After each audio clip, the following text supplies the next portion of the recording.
Welcome to Reflections on Identity, a podcast series exploring educators' narratives on their professional identity. Today, we're talking to Sam Fisher, who is an assistant head in a secondary school. Sam, can you tell us a little bit about your current role, please? Sure. As you said, I'm an assistant head teacher in a secondary school. Contextually, it is an all girls school. It is in quite a deprived area. We have about 1,050 students from years 7 to years 11, and I've been here for just over 5 years now, having joined here as the head of maths.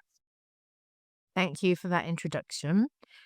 Would you say that your role influences your professional identity? I would say that.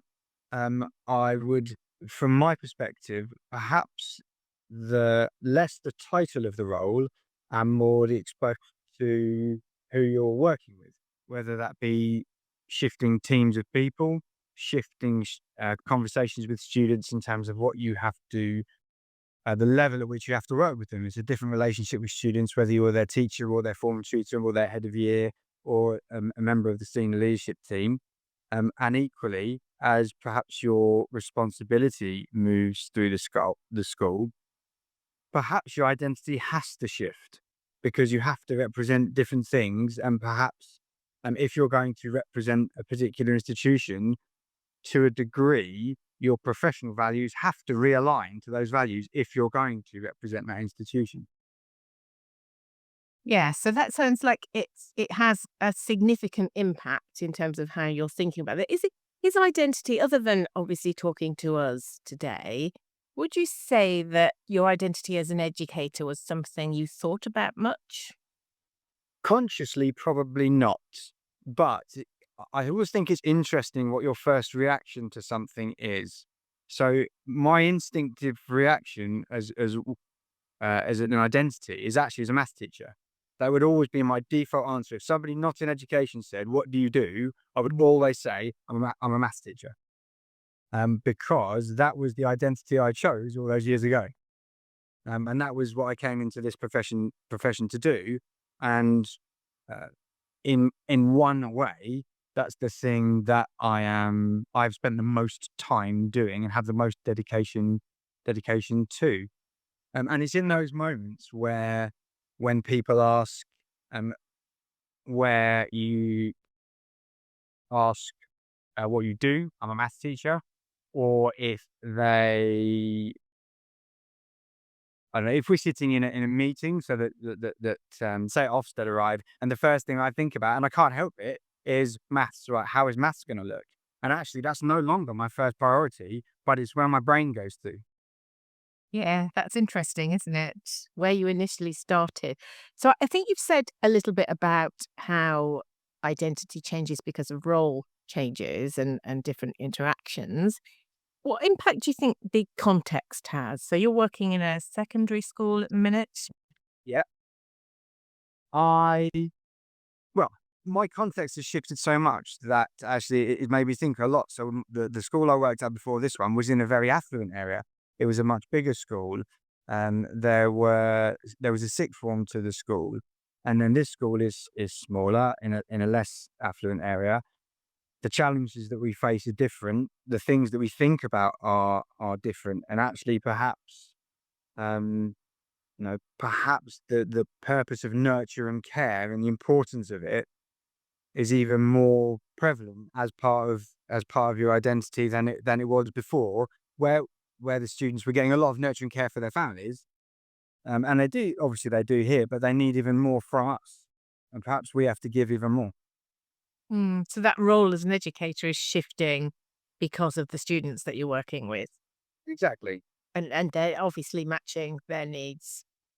Uh, what about yourself then? So I know I asked that question about, is it something you think about much?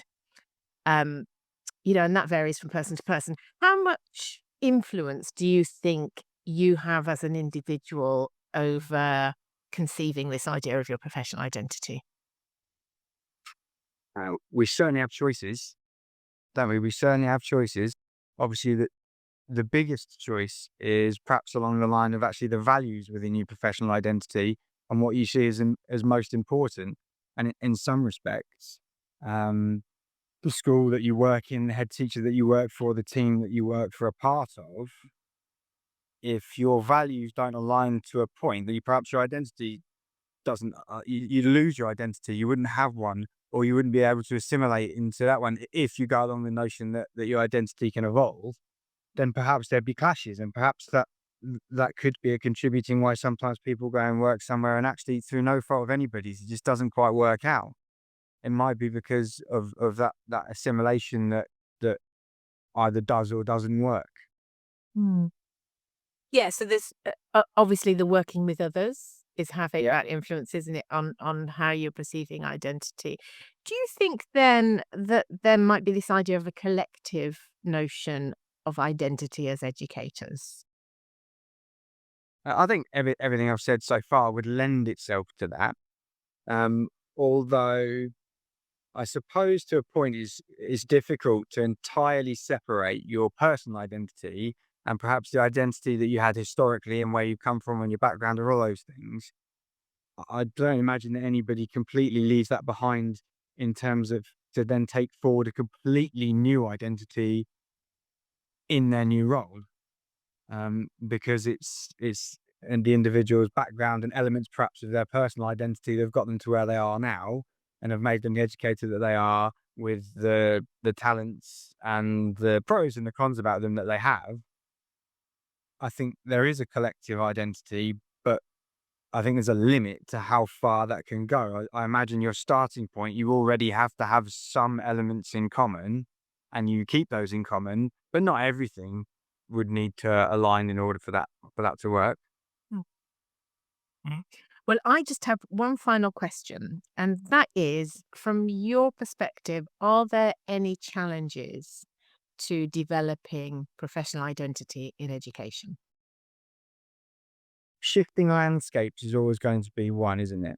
Yeah. So the priorities of your role or the priorities of your school or your own priorities, whether that be from a professional development point of view or whether that be from an academic point of view or a curriculum point of view, if those things don't perhaps align, then you might not have the choice to either evolve in the way that you want to evolve, and you might hit a barrier. So, for example, if your future is you've decided that a big part of your professional identity is is perhaps being ahead of year and that type of role, and you really want to develop your identity in that role, and as that type of person, but that's not a priority in the school and not an opportunity in the school, or perhaps there isn't a need for that in the school. I imagine this notion of feeling stuck, where you want to evolve your identity but you can't,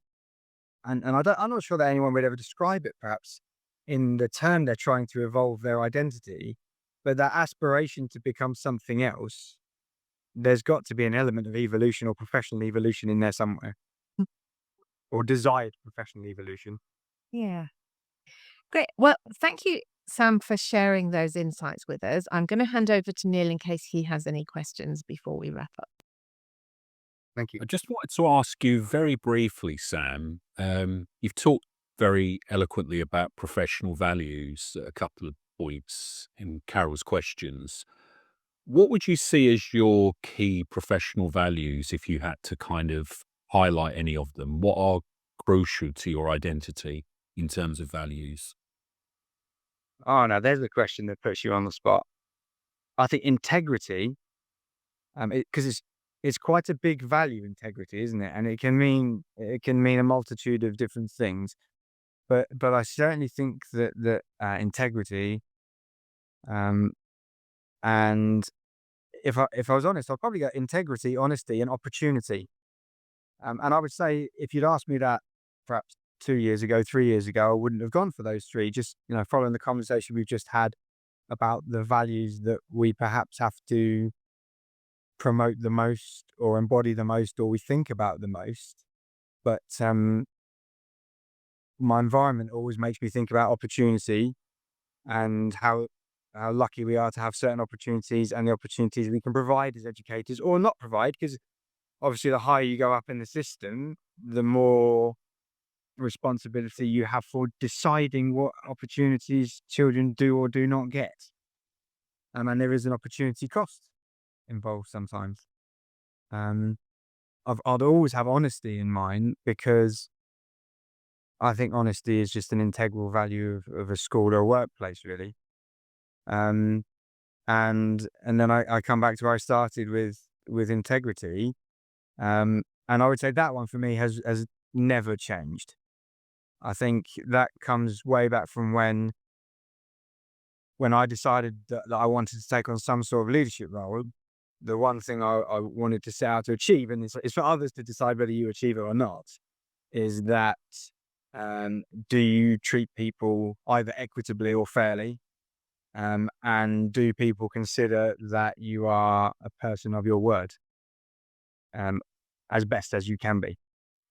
No, I mean, that's a very sort of honest answer, Sam. And thank you so much for giving your time. I know, anybody who is a senior leader in a school is sort of fantastically busy. So thank you so much for giving her time, and hopefully the listeners will really appreciate what you've said. So thank you again. My pleasure. Yeah. Thank you very much. You have been listening to Reflections on Identity. We hope you can join us for the next episode in our series. Click on the bell icon or follow for notifications. We'd also love to hear from you, so please put your thoughts in the comments. Bye for now.